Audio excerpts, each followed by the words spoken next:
All right, how we doing today? You see the title below and you're thinking, what the fuck? That's a great movie.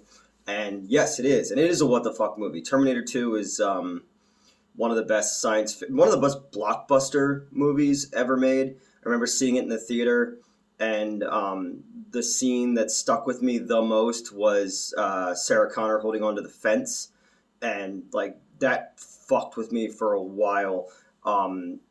I always Justin Silverman and I we always say that after Terminator 2 and Jurassic Park, there's no excuse for special effects to be bad by a studio. But we're not talking about that Terminator 2. We are talking about Bruno Mattai and Claudio Fragaso's Terminator 2, Shocking Dark.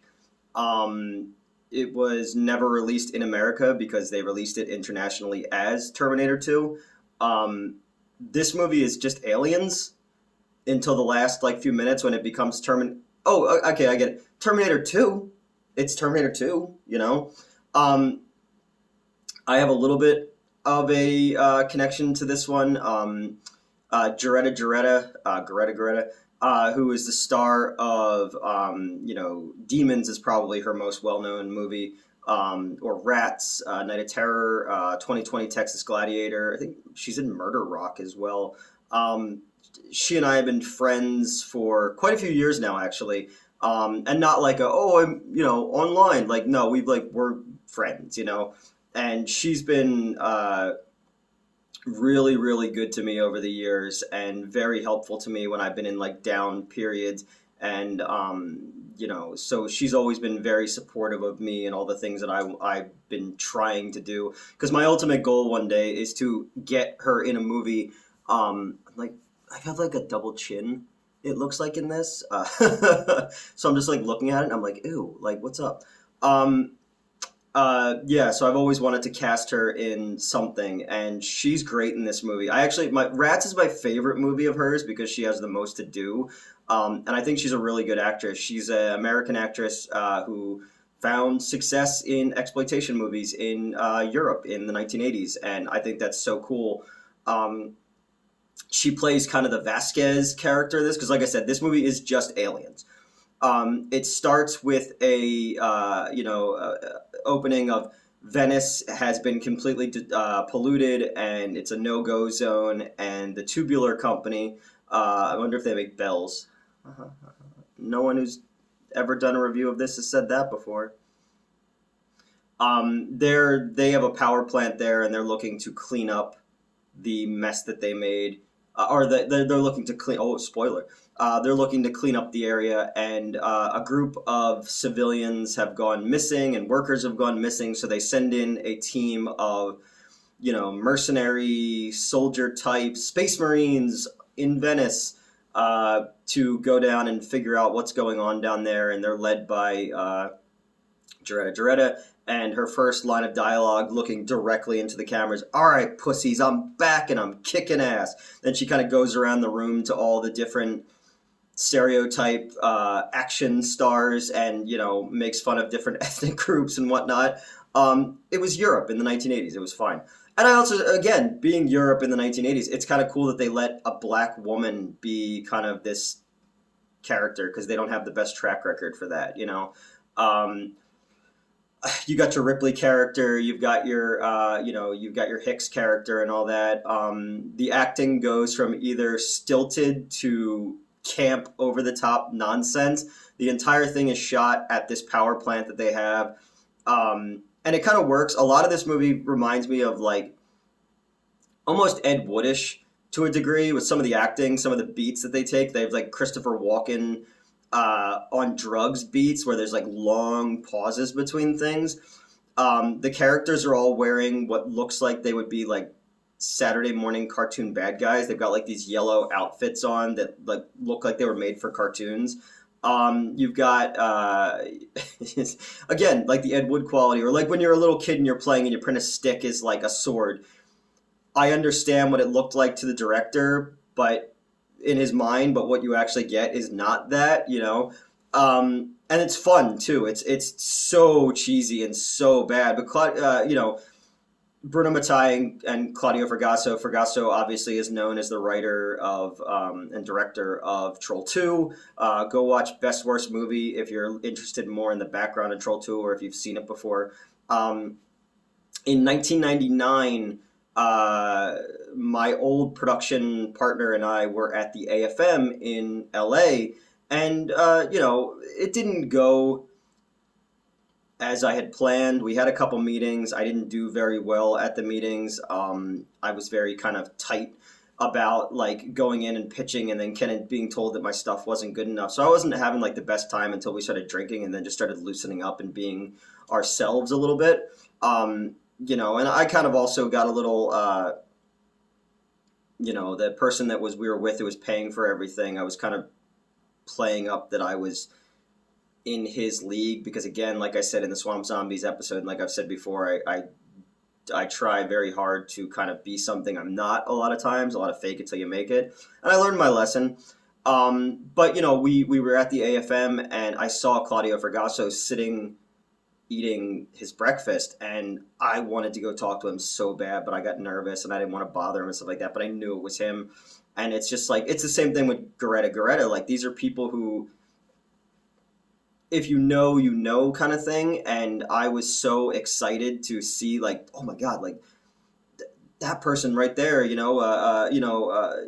Robo War and Night Killer and all that kind of stuff. I know that was, I may have accidentally killed rental reviews with having them review Night Killer, but I thought that movie would do a lot. I thought that review would do a lot better, and they waited too long, and then that Struckman guy did it, and it became like more known from that. But I discovered it first. God damn it! A buddy of mine had a print of it, and he told me again. I'm like looking at this double chin thing, and it's like I know I don't have it, but now I'm like looking at it, and I was like, I can't wait till we get in a studio and I'm not looking at this angle. I'm very vain, But yeah, so I saw him there and I wanted to go talk to him, but I didn't. And I'm glad I didn't. I don't like bothering people, but man, it would have been so cool to meet him and just get to see these people who meant so much to me growing up and renting these movies and falling in love with Italian exploitation movies and Spanish exploitation movies and all that. Like, this is the stuff that formed what I am, and renting movies and reading horror magazines about them and all that. So, but I didn't, maybe next time if he's there. But this movie, it is just straight up ripping off, aliens, and then at the end when it becomes Terminator, it's crazy. And then you get to the monsters, and the monsters kind of look like a mix of Trumpy from fucking Pod People, if you're a Mystery Science Theater fan, and a little bit like the Frankenstein meets the space monster creature. Everything is. It's funny that the movie's called Shocking Dark because it's shocking how not dark the movie is. Everything is completely overlit, and it's just endless scenes of people walking around in a power plant, and then there's some good kill scenes as they start to weed people down and whatnot. There's just random scenes of actors, like you go from this stilted acting to somebody going like, you're gonna die, die, die, and it's like John Waters on meth style acting, and then the dude starts like making a loud echoing sound that everybody starts like covering their ears, and then it's never explained what that is. It's just things just happen to fill the runtime, and it just follows beat by beat the aliens stuff. There's even a Burke character that goes with them. The Ripley character is great because she's wearing like the jumpsuit, but then sometimes in some shots she's wearing a vest over it, but then the exact same shot she's not wearing the vest, and it's just a continuity nightmare. Because again, these movies were made quick, get them out. It's called Terminator 2 overseas. Great, people will go see that. And then, the Burke character gets injured. They find a little girl who's the Newt character, which again, it's, there's probably a reason why Aliens is one of my favorite movies ever, and it's because Sigourney Weaver, who's beautiful and talented and amazing, that was the first time that an actress in a movie had ever said my name. And I was just like, well, I imprinted on her, like,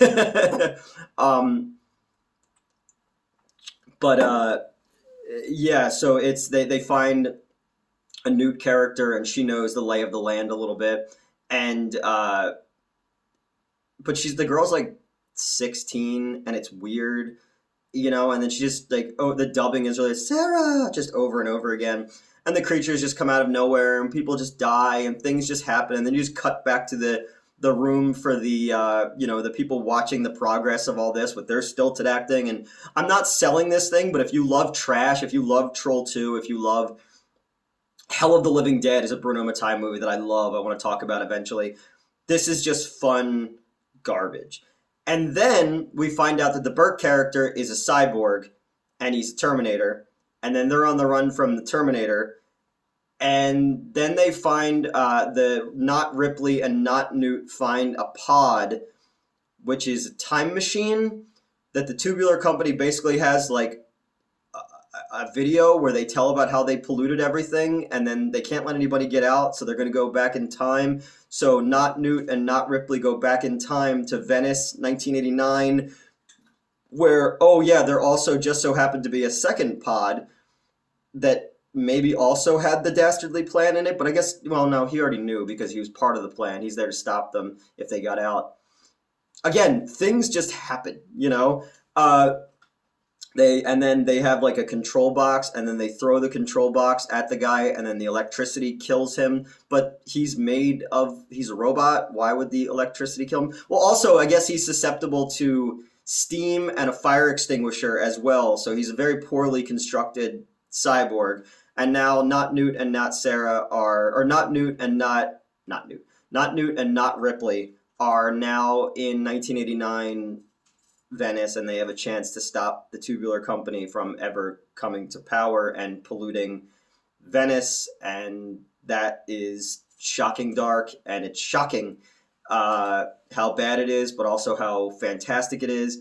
It's free on Tubi right now. I know a lot of different YouTubers have covered it already. I watched it last night. I was doing some writing on another project, and I was like, I'll put this on. I haven't watched it in a while. And I just love the audacity of calling it Terminator 2 overseas, and then that why it couldn't come out here. But I guess they also did, Bruno Mattai also did the Cruel Jaws, which couldn't get released here because it was just a straight up ripoff. And I think, they released it as Jaws 5 overseas, because Night Killer came out as Texas Chainsaw Massacre 3 after Texas Chainsaw Massacre 3 already came out. I gave them that note for rental reviews. It's fun. It's cheesy. If you're looking for something really dumb, definitely check it out.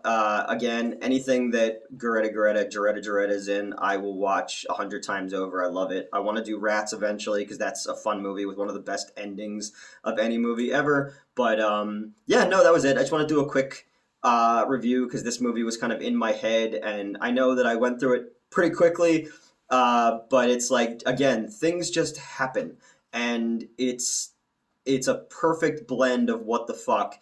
And if you love the audacity of not giving a shit about copyrights or international trademarks, you're going to love this movie because, again, it's, the Italians, big fucking balls, man. Big old mozzarella balls. So yeah, that's it for this week. Shocking Dark, Terminator 2. I called it Terminator 2 in the thing to get the clicks because I'm a whore. I got some big stuff coming up. Moving closer to April, we're going to be doing our second Schlock and All convention ever. Going to have some special guests with me at the table. Going to be showing off some new stuff. Going to be unveiling issue 1 of the comic book, which the artwork is in for, and I'm so fucking excited and so proud that I get to be part of this. And then we had our first meeting 2 weeks ago, whenever this comes out, about the about Midnight Show's release and about Satan's Slumber Party, which is the next film project. And I'm currently in the course of rewriting a found footage script for a producer friend in Portland. And yeah, just trying to when I'm not working, just making shit, writing shit, trying to break up that writer's block that's been in my head of all the things that people said that I did and didn't do and can do and won't ever be able to do, and that really fucked me up for a long time. But my therapist has been pushing me to try to write a couple pages every day and just try to see what you can come up with, and then other people kind of pushing me as well and being like, just do it. You said yourself at the end of that one, at the Swamp Zombies video, why not just try? And yeah, it's kind of come back and bit me in the ass when I make excuses why I can't do things, and just doing them, even if stuff never sees the light of day, and even if I continue to fill up my desktop, I'm just trying to get back into creative mode. And seeing something like Shocking Dark is just a lot of fun, and it just fills me with like, yeah, well, it's trashy fucking fun, and that movie's gonna last forever because people hold it in high regard. I mean, it's seen as garbage to people, but it's also fun garbage, and sometimes we need to turn our brain off and enjoy a rip off of Aliens that becomes Terminator in the last few minutes. And yeah, that's it. So thank you guys for watching, and I will see you next week. Oh, I guess we'll ask, what's your favorite rip off movie? There you go. That's a good way to end this.